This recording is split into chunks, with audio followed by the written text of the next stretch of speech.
don't know if you noticed that I've been doing all the photography for Tim all morning, and I've been reduced to doing a selfie for myself. It's terrible, isn't it? I'm one of those skinny vegans. So I remember getting arrested in the 1980s, and this copper said to me, "Are you a vegetarian?" And my instinct was to say no. And he goes, "Oh, I could tell that because you're not skinny enough." But then when I got down to the police station, I had to explain that I'm actually vegan, so that was quite an interesting one. Right, we'll just give it a minute or so. I think it's about a minute to go.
Okay, so this is the time we're supposed to get. I was actually supposed to be doing 2 presentations, but I ended up having to fill in this morning. So the one about the grassroots is gone. So this is going to be mainly the hour on this. So it'll give us plenty of time for Q&As, which will be quite good because this is quite a good topic on that.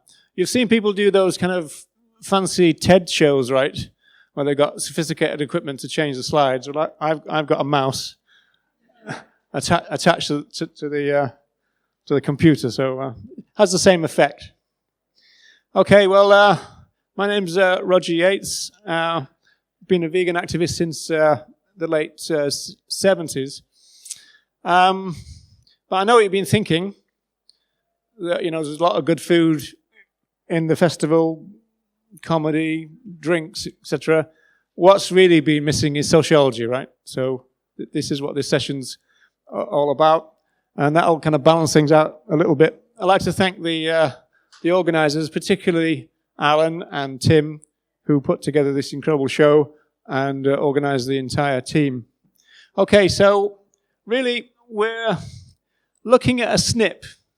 We're going to try and lift the lid on the title. How do we become animal-loving animal users? Try and lift the lid on that. We can't really delve into it too much, but this is a little snippet then from my research work.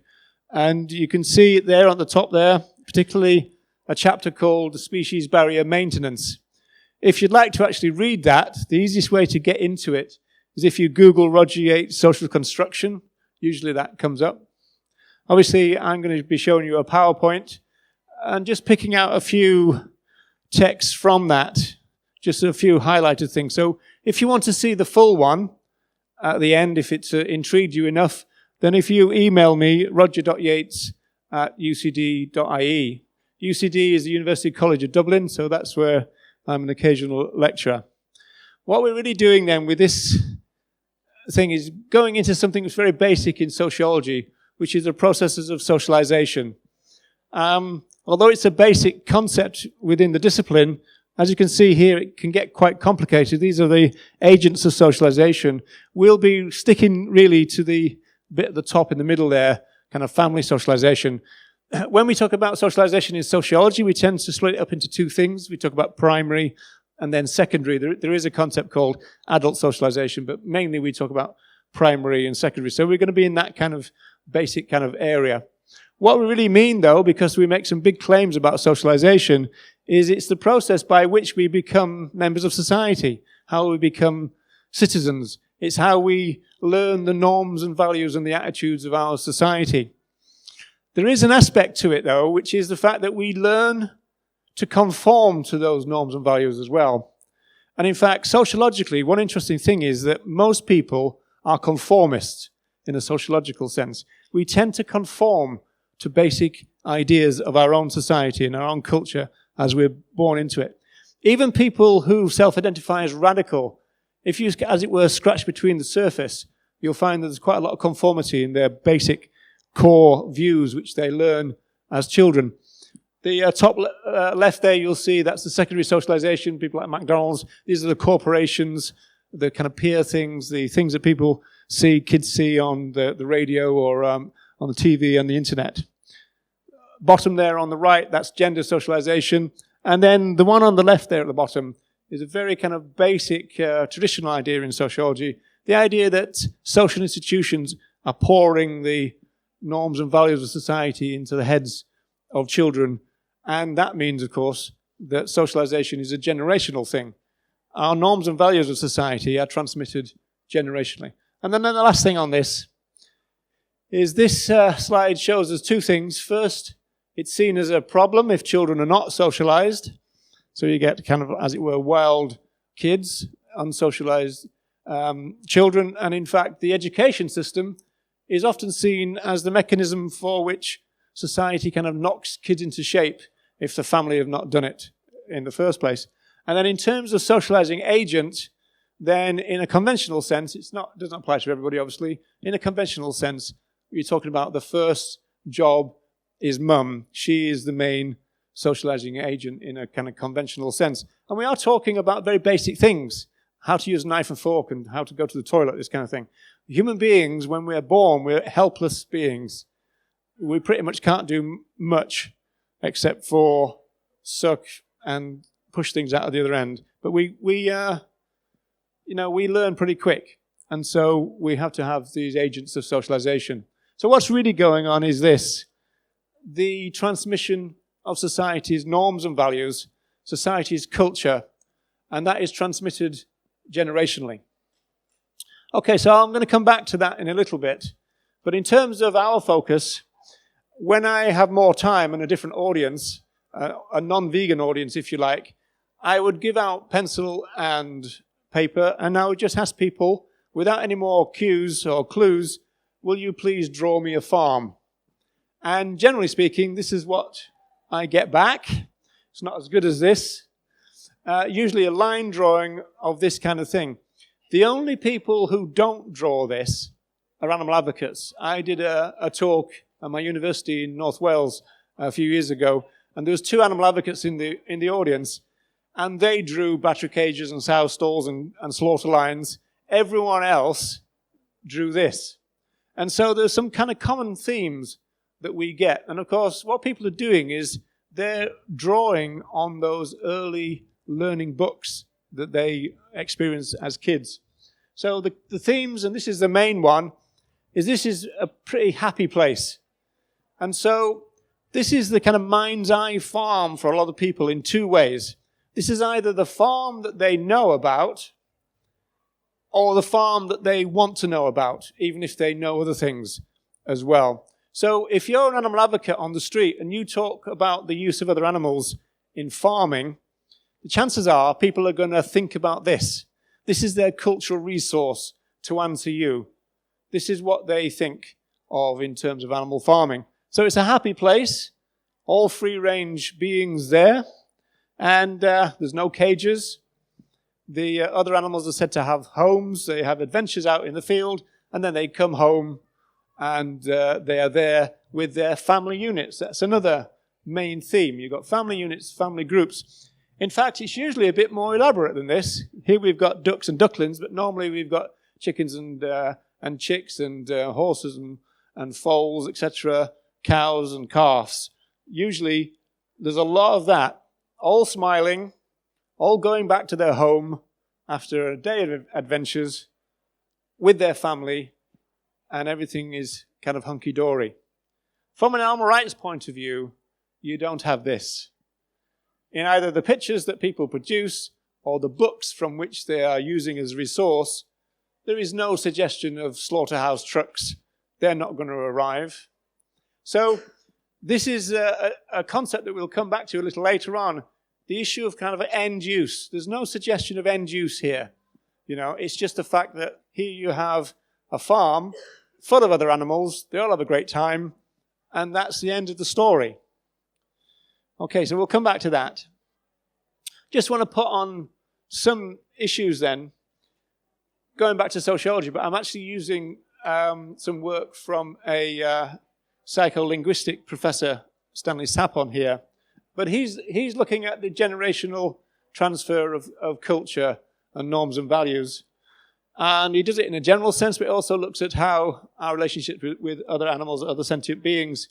The important part is the bit that's picked out in white. Now, this is North American culture, and children are taught to be kind to one another, to be kind to animals, to abhor cruelty of any sort, that violence is not the way to resolve conflicts, and the taking of life is wrong.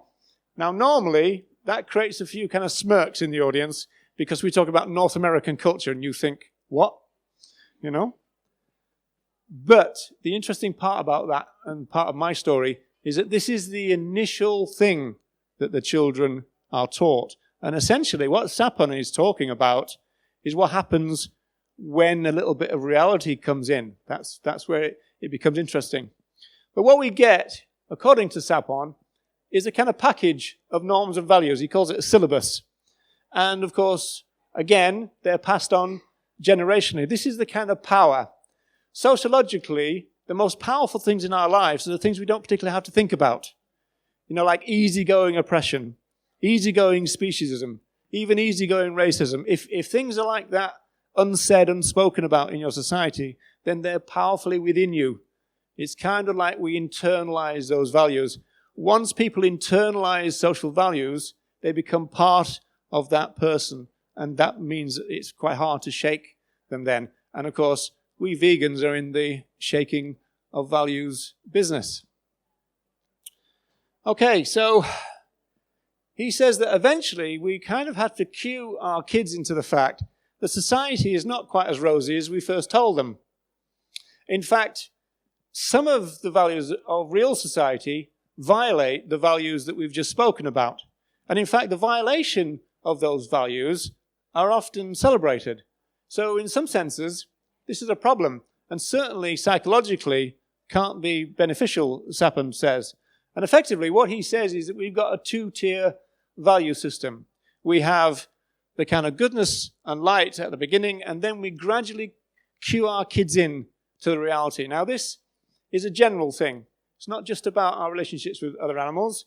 We also do it in relation to, say, sexual violence and lots of other kind of issues.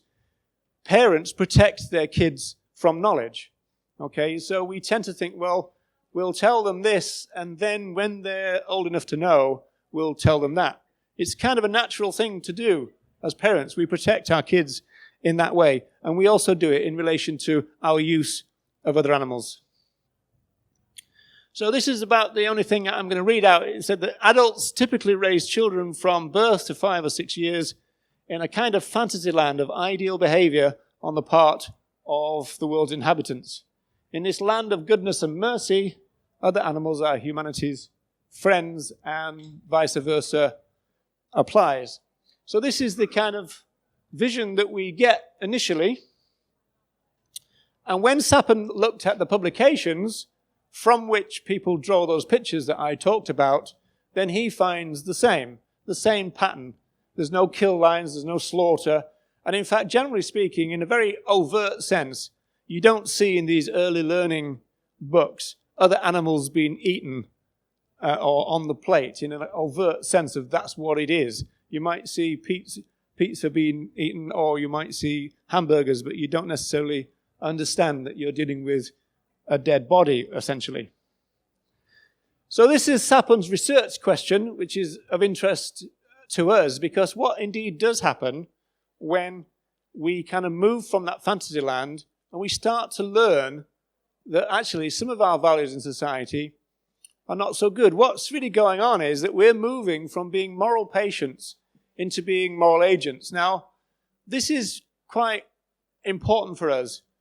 In the animal rights sense, we are already involved with a lot of animal exploitation before we're moral agents. We're already involved. We're already eating them. We're already wearing them. We're already using the cosmetics and medication. We're already involved. We're already there. And then we become moral agents, and we can think about moral issues. And then you think, right? Some part of what goes on is that when people go vegan, they kind of have to admit that hitherto they've been making moral error upon moral error until then. And then they kind of have to deal with it in a sense. What Sabin is saying, as I suggested, is that there is a reconditioning goes on. Really, we're cueing people in to adult life. And what he says about adult life is it's full of denial. Now, one thing we do know about human beings, there's extensive literature on this, is that we are very good at denial. Going all the way back to Freud and onwards, we are very good at denial. We know how to deny things. There's lots of cases, some very disturbing cases where people do things and then they deny that they've done it afterwards. Some really kind of disturbing things. We're really good at this. I've got a chapter in my work about denial where it's something that we shouldn't underestimate. It's very important. So this is what goes on. We're transforming other animals from this fantasy people into objects of utility, as Sapin puts it. In other words, we start to cue our kids in that we use other animals in a variety of ways. And so we might do that by just talking about categories. For example, we might use the category pets to talk about a particular type of use. We might then talk about the ones that we eat. We can talk about the ones that we wear. We can use categories like wildlife or vermin.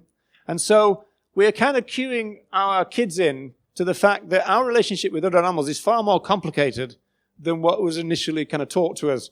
And in some senses, kind of deal with that and also kind of eat your food.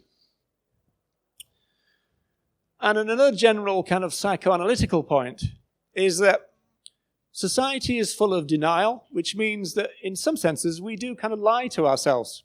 So adults lie to themselves. We also lie to other people, and we lie to our kids. From a psychoanalytical point of view, that's actually common, and it's actually understandable. It's a functional thing to do. Being absolutely totally truthful all the time would be quite a hard thing to do.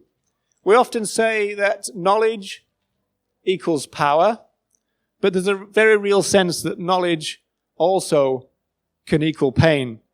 And the animal advocates here who make it their business to kind of give out literature will know about this, because in some senses, if you try to give somebody a leaflet on the street, you're kind of potentially giving them some pain if it's only psychic pain.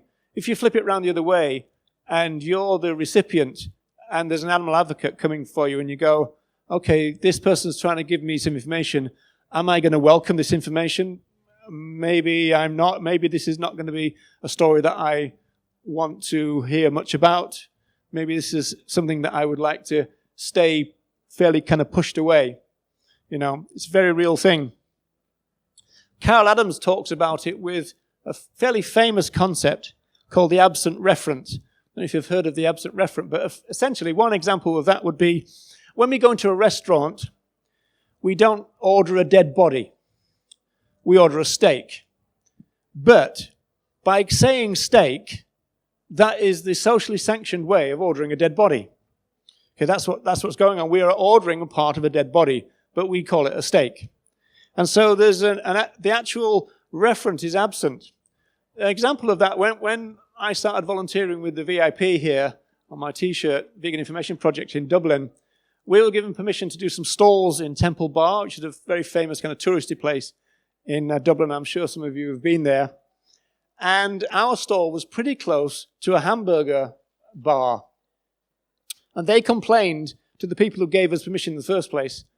And we said, but we don't have any graphic photographs on the stall, which is true. We don't. But we were missing the point, because it doesn't need graphic photographs. What was going on is that they're eating their hamburgers and looking over at pictures of farmed animals. And it's making the connection again. It's bringing back the absent referent. The thing that they have scrupulously and very carefully pushed away, the animal part of their hamburger, is being brought back into their consciousness. And we do know that vegans, just being in a room sometimes, is uncomfortable. Because if people know you're a vegan, you bring back, by your very presence, the absent referent. You're bringing back the issue that people have very carefully pushed away, that people are in denial of. So if people react to you in that negative way, these are the reasons why. These are the reasons why they're not comfortable about you being there. You don't have to say anything. Just you being there is enough. If they know you're a vegan, then it can be a problem.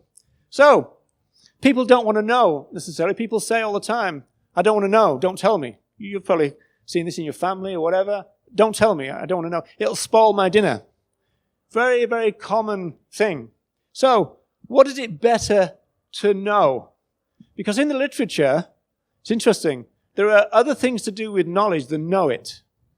Say that again, there are other things to do with knowledge than know it. We cannot know things. And there's a couple of ways that works. We can actually physically not know, or we can kind of know a little bit and then say, okay, I know about that now, I'll move on. Don't tell me about the third world starving, the developing countries and food security. I know all that. I got the Live Aid DVD. Yeah, I've done that. Yeah, I'll move on. So it's a kind of shallow understanding. So you don't really fully know. So what's better to know? We're back to the books. This is one of the books that I looked at in my research, Tales from Mud Puddle Farm. As you can see here, there's an entire community of other animals and 2 human animals, the farmers, Farmer Rafferty. What's going on in this book is a really cozy social contract, a reciprocal kind of thing going on. And it's summed up by that bottom bit there, if you can see it. You look after me, and I'll look after you. That's what the farmer says to the other animals. You look after me, and I'll look after you. How that plays out in the story is really fascinating. What you've got is there are free-range hens on this farm, and they lay their eggs for the farmer. It's almost like this is the rent they pay. And, farmers will actually say this to us. They don't do it to reproduce their species. They don't do it for themselves. They don't do it just because it's biological. They do it for the farmer. And in particular, there are 2 cows on the farm, and they let their milk down for him. This is interesting, as though they could keep it up as one thing. But what's interesting on this level, there are no calves on this farm, just adult cows who provide milk for the farmer. There's no issue about pregnancy. There is no tapping into mammalian biology. We might know this as vegans. Isn't it strange that there are so many people out there in society, they don't seem to know that they're mammals and what that means, including women.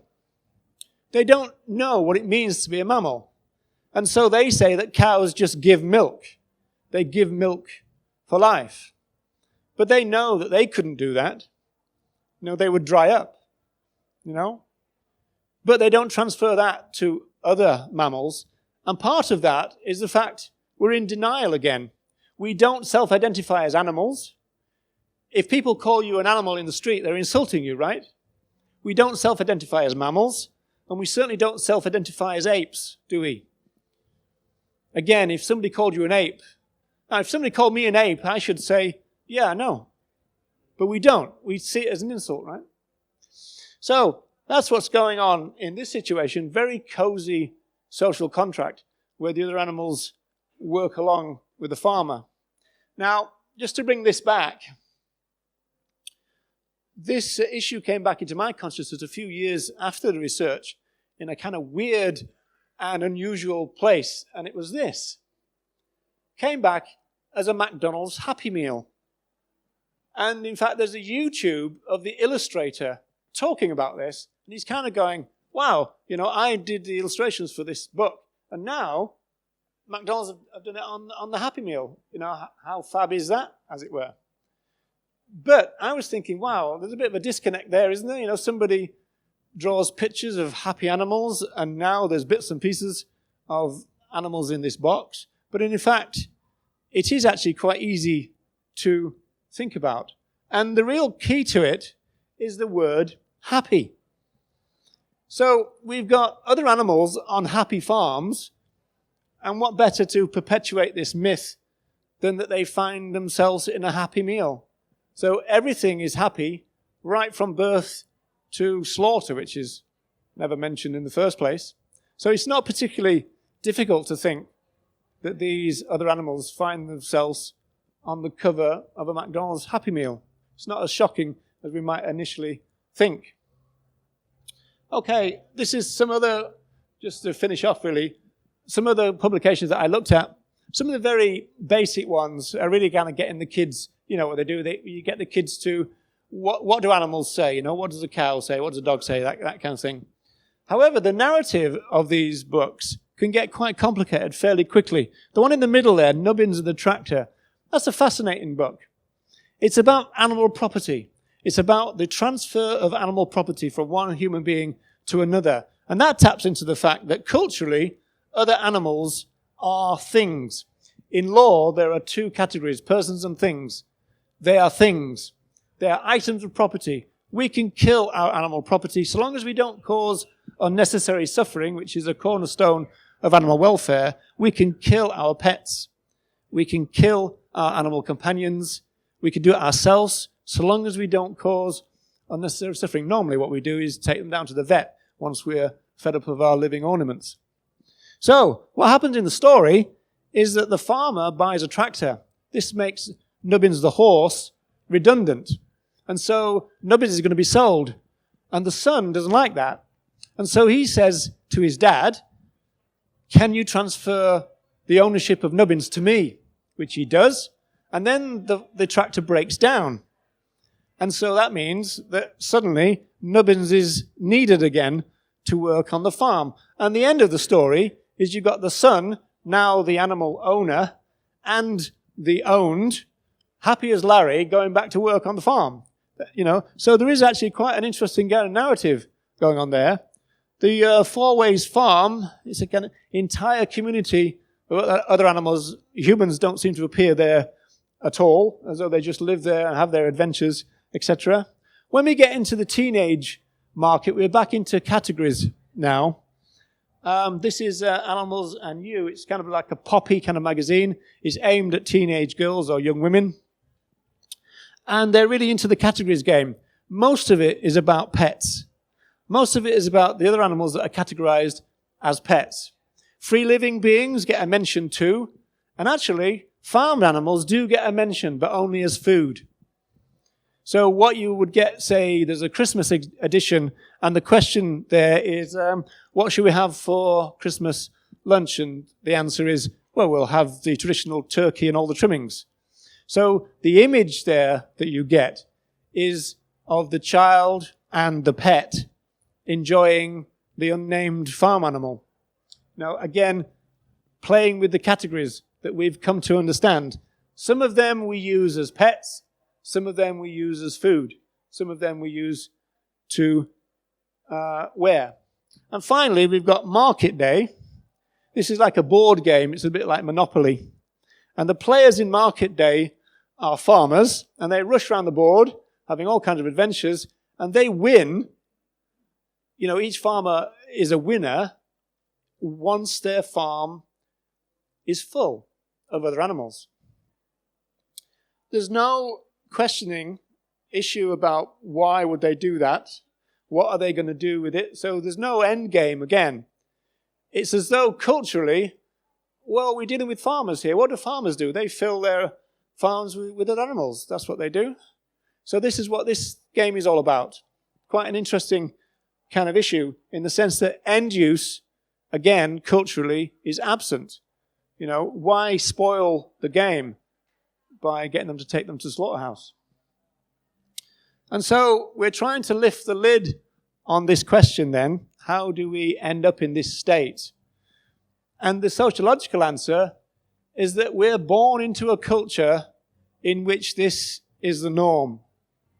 We're born into the culture where it's said to us that you can love animals and you can eat them. You can love animals and you can use them. You can love animals and they can be used in vivisection laboratories, etc. You can even love them and hunt them. Okay? This is a cultural thing. And the kind of categories help because we know that there are some we use as pets. The ones who are designated as pets their use is to be petted and to be loved.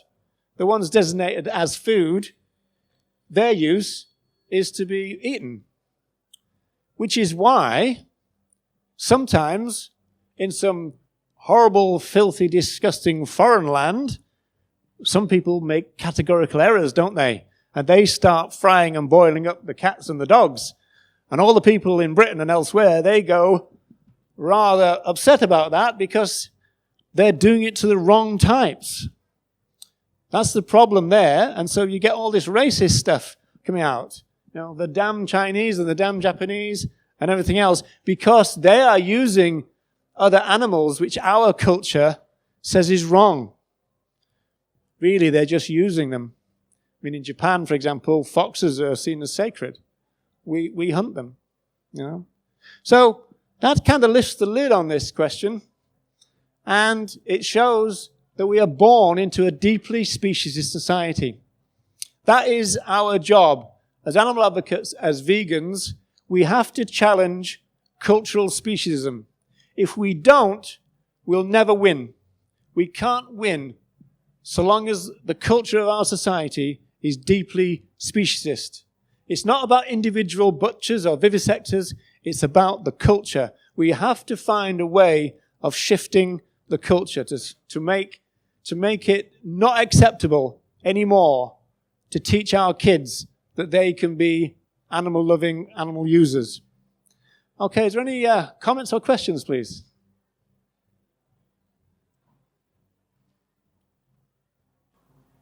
What's the best way do you think we should be active? What do you think we should be doing? Go on the street, leaving it in, or talking to people, or talking to our friends? Yeah, all of those. I mean, the thing is, there are a lot of kind of long-standing vegans, like, for example, a friend of mine called Ronnie Lee. He's been vegan since 1971, right? He's very critical of non-active vegans, you know, who are just vegan. Now, I tend to think that people who are just vegan, to use that phrase, even if they only mean it in a dietary sense, they're kind of campaigning. Every time they have a meal, I see them as kind of campaigners. But I think the real issue is to understand, first of all, the origins of veganism, which is very radical. The original pioneers of the vegan society in the 1940s were very radical. They looked like kind of pottering around doing farming and a bit of gardening or something like that, but they were very radical. They formed the vegan society based on non-violence and peace at the time of the Second World War. They were conscientious objectors, so they saw the vegan society as part of the peace movement. And they also saw it as part of the moral evolution of humanity. So to come back to your question, is anything that can kind of spread that message, that can talk about the fact that there is a different vision. So if that's contained in your leaflets, and that's contained in your talk, that's the main thing. You know, I'm a grassroots advocate, and I think that what our real business is to be active within our own communities, talking to people about change, about possibilities, and about, I don't know, the vegan utopia of the future, whatever you want to call it, because there is a utopian element to veganism, let's face it. But, yeah, we do it through all those things. We can talk about it. We can give leaflets out. We can do anything. I tend to think that a lot of controversy about single-issue campaigns, right? Well, I tend to make a difference between single-issue campaign and single-issue event. I tend to think that most single issues can be abolitionized. You know, even Gary Francione, he denies it, but he actually believes that as well. And, you know, it's an interesting thing. What you can do then is present, say, opposition to a circus within an overarching vegan philosophy. The vegan philosophy is about justice for all. It's not just about health. It's not just about other animals. It was always from the beginning, it was about our relationships with other animals, our relationship with the planet, and our relationship with each other. It was never about all the things that people try to reduce it down to now. Because a lot of people are trying to make veganism saleable and kind of digestible and say, oh, it's just about food. Now, there's one guy who goes around, it's called the vegan strategist of all things, telling people our movement is about food. No, bullshit. It never has been. Our movement is about justice. It's about non-violence, and it's about doing what's right. That's what our movement is about. And it's about shifting the paradigm and making a change in the culture. Anyone else? Yo. You were talking about the power of being like a vegan in the room and sort of forcing issues to their person. Just wondering what you think about people saying that we shouldn't sit down to eat with people who are eating animals, because by sitting down to eat with them, we're implying that we improve something. Yeah. Well, first of all, I didn't say the power. I said that. Well, I said that culturally it's a power. Yeah.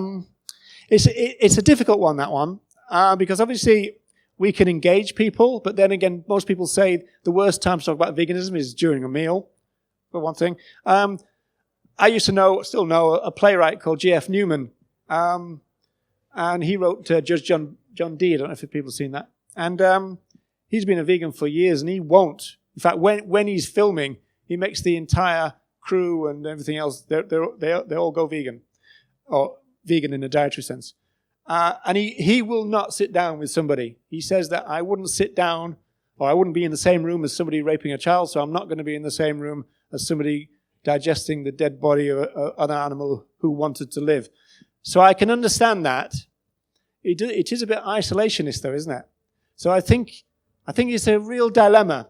I think it's an interesting campaigning issue. Do we engage with people and kind of, as it were, meet them halfway?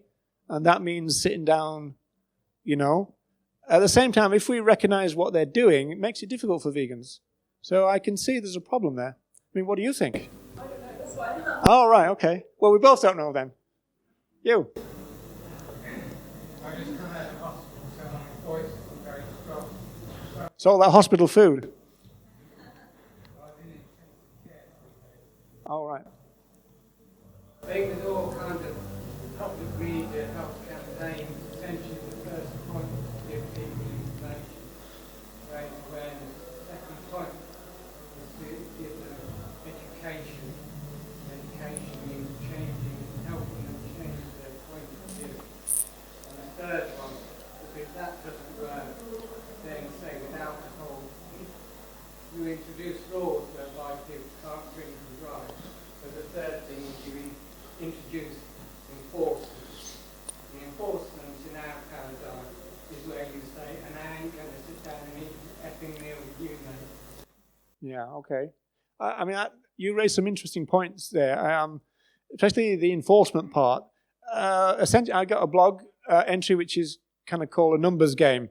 And we are playing a kind of numbers game because a lot of people get frustrated that everybody they interact with don't go vegan or anywhere close. But we don't need everybody.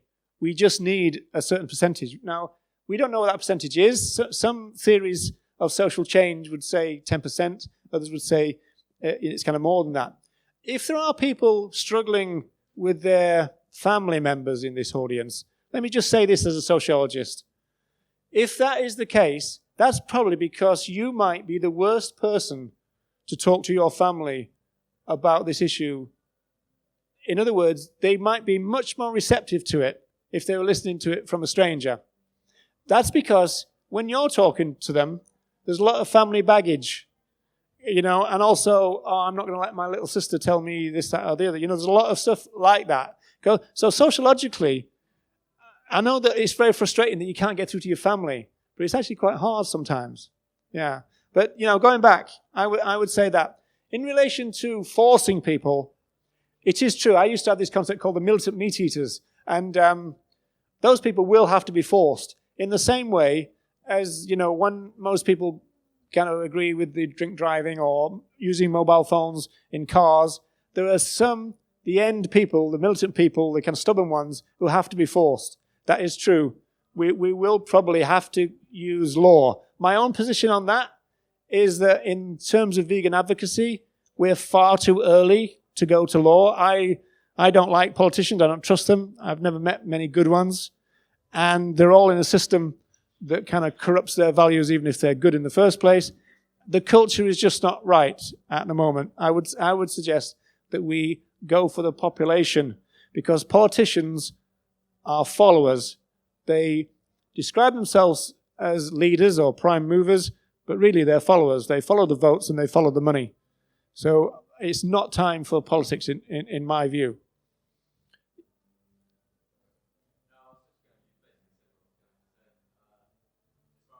Did I get it right then?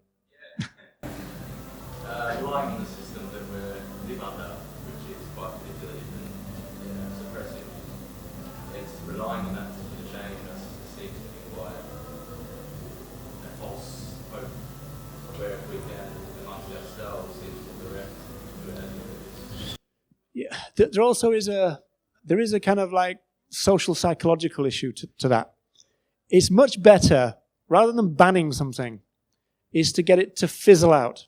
Because if you ban something, what you're doing is stopping people doing something they still want to do, like hunting, right? And so they find every loophole they can. I mean, the hunting law in England, Scotland, and Wales is a disaster. You know, I mean, it was put forward by somebody who went fishing in the first place, full of loopholes, as we know, birds of prey and all the rest of it. And it was never about animal rights. I mean, I did all the TV stuff and the radio stuff in the 70s and 80s about hunting. We never talked about animal rights. It was all about things like pest control and animal welfare and, you know, the controlling of vermin and this kind of stuff, you know. So the other problem about politics is that politics and animal welfare, that has a place for each other. Politics and animal rights won't mix, because politicians cannot bring about anything that we could call animal rights. And the way I describe it is through the work of a sociologist called Richard Gale. And normally when we talk about social movements, we then talk about their counter movements, social movements and counter movements. But there's also another relationship, which is social movements, counter movements, and state or state agencies. What tends to happen is if the social movement causes what I call kind of social turbulence, causes a bit of trouble, right? Give an example. They expose some terrible thing going on in a circus. And then the minister in control of all that gets a load of flack, either through the press or petitions or people phoning them up and everything. What they do is they contact the circus and they go, look, I'm getting a lot of shit here, do something. And the only thing they can do is say, okay, we'll tidy it up. So in these conversations, animal rights always slides into animal welfare every single time, which is why if you go outside a circus and you go, animal rights, they come out and say, our circus is monitored by the RSPCA and they think it's brilliant. They always slide into welfare. Politics and rights don't mix in that sense. Yeah. I work with very young children, and as you said, obviously, one of the main things that they read and learn is about having farms and happy environments and also happy. It's really difficult in the early years to kind of have an influence, because obviously you're not allowed to say too much. But who do you think would be the best people to approach in terms of like changing that kind of view? Well, there's a few things going on in the sense that we're now getting, as it were, animal rights friendly books. So there are kind of alternatives now. And in fact, that will probably become an interesting research question for sociologists, for example, because, you know, people like Ruby Roth and everything are now putting out kind of animal friendly narratives, which children can be exposed to. Also, giving talks at schools is a good one, but that, again, is quite tricky. First of all, access is a problem. I give talks at schools in Ireland, but getting in there is quite difficult. And sometimes we've had to give talks to 5-year-olds. There's nothing much you can say then. You then kind of have to then talk about issues about being fair. And, you know, we do talk about categories a little bit, but you can't give them the vegan animal rights thing. And also there's the issue about upsetting the parents. Which is always a big one. So even the groups like Animal Aid and people like that who do it all the time, they find that they have to tailor their message, obviously, to the audience, which, again, sociologically is just common sense. There's a concept called recipient design.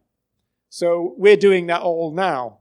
I'm designing what I want to say to the audience in front of me, you know, recipient design. I'm thinking about who's going to receive my message. You know, there's no point in us kind of talking past each other. But we're good social animals in that way. We do cater for each other, you know. That brings us to another issue that I just like to mention. I think we maybe run out of time, I'm not sure. I use media sociology for this. When we give out a message, it's called encoding a message. And then the audience receive it. That's called decoding. Encoding and decoding. We can have control over what we encode as our message. So we can say, live vegan, be vegan, or the less attractive one for me is go vegan. But we can say all that, but we cannot control what the audience does. So it's an interesting one, that. There are a lot of people who are kind of opposed to, that kind of reducitarian things. Sometimes what might happen is somebody might say, go meat-free Monday, and some of the audience might receive that and think, that doesn't make any sense, I'll go vegan. And the other way would be, go vegan, well, that doesn't make any sense, but I'll cut down. You can't control how the audience is going to decode your message. But what we can control is how we encode it, the message that we give out. And that's why VegFest is so good now, because they've got a strong vegan-only message. And my opinion is that if you're a vegan, then that's what you do. There are plenty of vegetarians. Let them do the vegetarian stuff. There are millions of reducitarians. Let them do the reducitarian things. What they tend to do is say, we want you vegans to do this work as well. Usually because it's the vegans who are the activists. So they want to say, will you do the veg stuff? And will you do the meat-free Monday? And you go, no, we're going to do the vegan stuff. We're vegans. You do that. There's more of you. There's more vegetarians than vegans. You do the bloody vegetarian stuff. And there's tons more of the reducitarians. I don't see why any vegan should do anything less than vegan in terms of cultural work.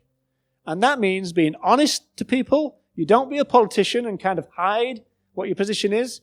And you kind of let them in gently to what it is. You actually say, because you believe that people can take your message. Say, our position is justice for all veganism. This is what it means. What do you think?